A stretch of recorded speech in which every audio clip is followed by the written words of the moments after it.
সাবেক সভাপতি বাঞ্ছারামপুর উপজেলা ছাত্রদল, সাবেক যুগ্ম সাধারণ সম্পাদক বাঞ্ছারামপুর উপজেলা বিএনপি।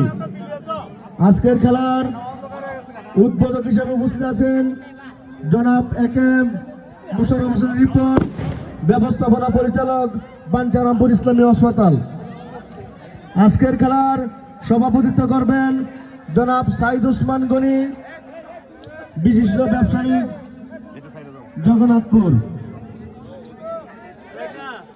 বিশেষ অতিথি হিসেবে উপস্থিত আছেন জনাব মোহাম্মদ জহিরুল হক রেনু মেম্বার, জনাব মোহাম্মদ কামাল উদ্দিন, সাবেক সাংগঠনিক সম্পাদক বাঞ্ছারামপুর। আজকের খেলায় বিশেষ অতিথি হিসেবে আছেন জনাব আবুল খায়ের, প্রতিষ্ঠাতা সভাপতি বাঞ্ছারামপুর উপজেলা জাসাদ, জনাব কামাল উদ্দিন, সাংগঠনিক সম্পাদক বাঞ্ছারামপুর পৌর বিএনপি সহ আমন্ত্রিত অতিথিবৃন্দকে আয়োজন কমিটির পক্ষ থেকে শুভেচ্ছা।